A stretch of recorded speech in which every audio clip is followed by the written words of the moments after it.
Salut à tous! Aujourd'hui, on va parler de l'aléatoire. Donc, on va apprendre comment générer des nombres aléatoires ou un événement aléatoire. Mais tout d'abord, j'aimerais définir qu'est-ce que l'aléatoire. Bon, l'aléatoire, c'est quoi? L'aléatoire, c'est quelque chose qu'on ne peut pas prévoir. C'est la chance. C'est le hasard. Par exemple, le fait qu'il pleuve ou qu'il neige, c'est un petit peu ou qu'il fasse beau d'ailleurs, c'est un petit peu le hasard. Le fait de gagner au loto, c'est lié à l'aléatoire. Donc, c'est un événement, c'est quelque chose qu'on ne peut pas prévoir de manière sûre. Donc moi, en fait, ce que je vais essayer de vous apprendre, ce que vous allez apprendre, c'est comment générer l'aléatoire, comment créer le hasard quelque part. Il faut savoir que en fait, euh, l'ordinateur ne sait pas créer en réalité le hasard, il va essayer de le reproduire avec des schémas statistiques et quelque part aussi il va utiliser le temps. Parce que c'est la chose c'est quelque chose qui varie. En fait, c'est pas la peine de rentrer dans les détails, mais en quelque sorte, on a un moyen pour pouvoir simuler l'aléatoire. Et donc, pour que vous compreniez plus aisément, plus facilement, pour que ça soit plus clair, donc je vais prendre un exemple. Donc, supposons que par exemple, j'ai un dé que je vais jeter. Euh, donc, je veux savoir comment faire pour simuler ce lancer de dés. Donc, tout d'abord, on va commencer par créer une variable que je vais appeler la variable aléatoire, que je vais mettre as new, c'est pour créer euh, une nouvelle instance d'objet, donc c'est pour créer un objet en fait, random. Donc ça, on parlera ça plus tard. On parlera de ça plus tard. Donc random qui veut dire en anglais aléatoire.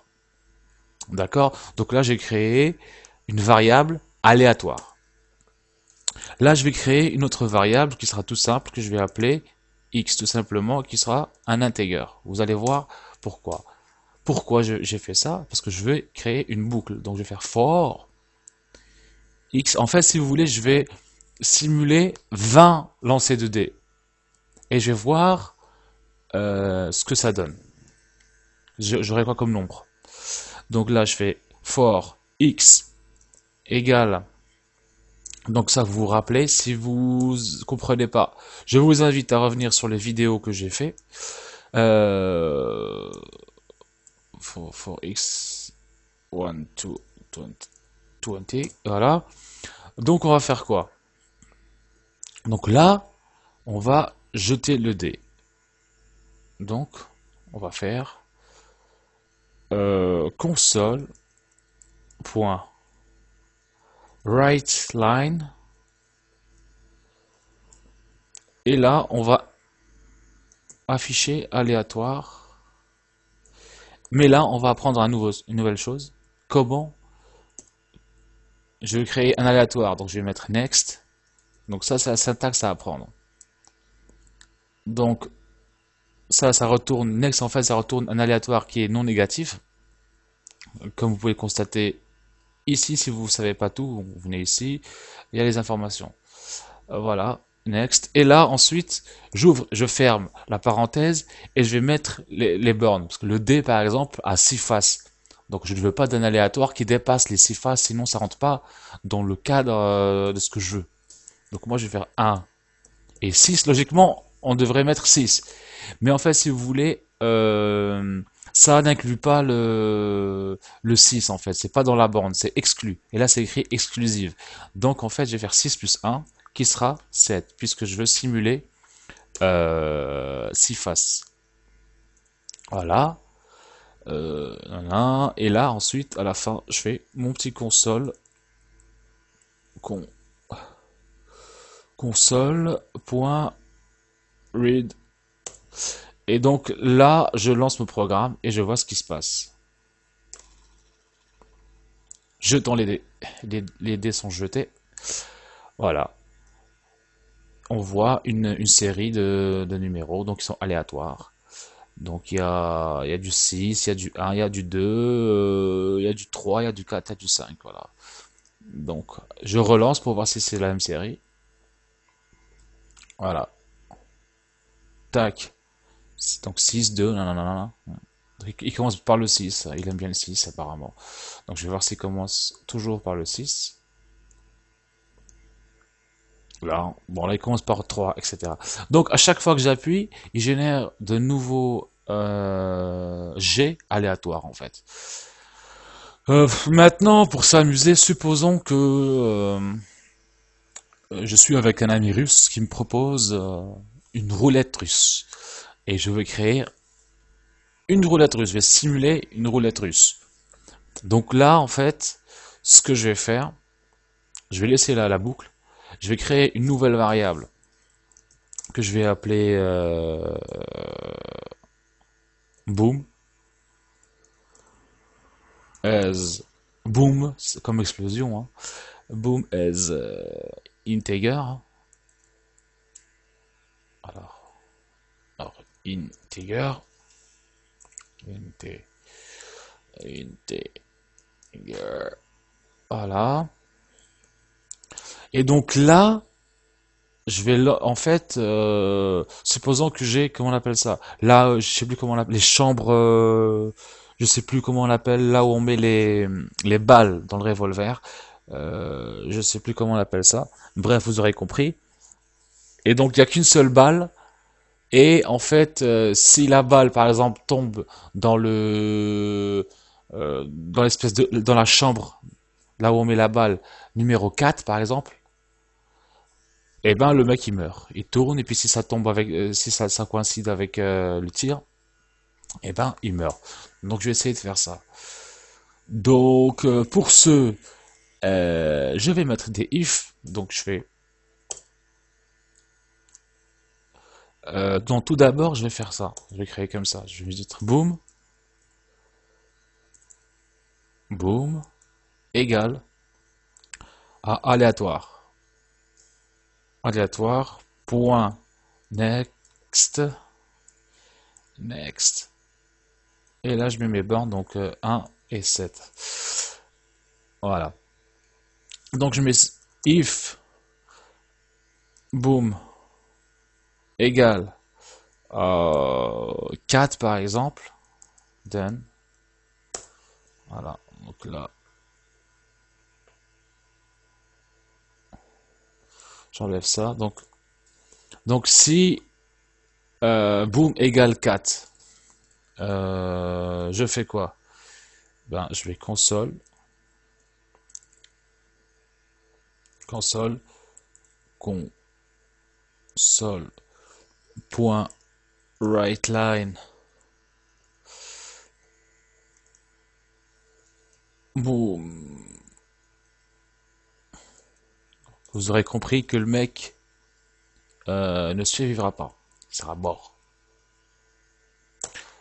Else, bon, je vais mettre else, console, point, writeLine,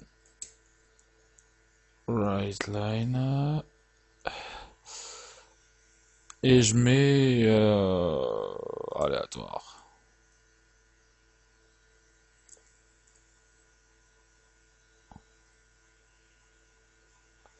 Voilà. Donc là, si je lance, il se passe quoi? System random. Ah ouais. Donc là, non, en fait, je mets juste boom, en fait. Je me suis trompé, voilà, c'est boom qu'il fallait mettre. Donc j'ai mis boom, mais bon, vous aurez compris, hein. Tac. Donc là, il se passe quoi? J'ai des 3, des 3, des 3, des 3, des 3. Mais comment ça se fait? Ben là, en fait, j'ai une boucle infinie. Je vous explique le programme. En fait, j'ai eu le numéro 3. Il s'est passé quoi? Donc, il a créé toutes les variables, ainsi de suite. Il a remplacé le boom par aléatoire, etc. Et là, il est rentré dans ma boucle. En fait, le premier numéro généré a été le 3, donc c'est pas dans ce cas, c'est dans ce cas. Du coup, c'était 3, donc il a imprimé le 3. Tac, il est revenu, numéro 2. Il est rentré dans la boucle, dans x égale 2. Donc, c'est toujours 3.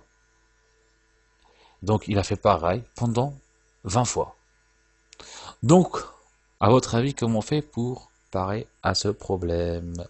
Bah, tout simplement, on rajoute ça, on fait copier et coller. Parce qu'à chaque fois, faut qu'il régénère un nouveau numéro. Sinon, ça marche pas. Et là, je vais voir si ça marche. Je fais la tentative. Et là, magie ou pas magie. Et là, magie, voilà. Donc le mec serait mort du premier coup. Donc c'était pas une très bonne idée de jouer à la roulette russe. Donc là, voilà. Donc il serait mort dès la première fois. Et il aurait attendu, je sais pas, environ 15 coups. 14 ou 15 coups pour mourir une deuxième fois. Supposons qu'il y a 2 vies, par exemple. Si je relance, voilà, ça me fait, voilà, il aurait, je pense que, voilà, si à chaque fois il retournait les trucs là, du pistolet, eh ben, il serait mort au bout de la 7e ou 8e fois, enfin, je sais pas, 4, 9e fois ou 10e fois. Donc voilà, ainsi de suite. Donc si je relance encore une fois pour le fun, voilà,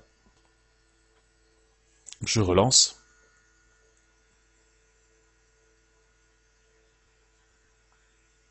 Voilà. Donc c'est tout pour cet exemple, j'espère que vous aurez compris. Donc je vais revenir dans une deuxième vidéo qui sera plus intéressante parce que on va faire notre premier jeu en Visual Basic. Et ça sera l'occasion de faire la révision de tout ce qu'on a vu jusqu'à lors. Voilà, j'espère que vous avez compris. Je vous dis à tout de suite pour ceux qui sont courageux et que ça intéresse. Et pour les autres, je vous dis à très bientôt. Salut à tous.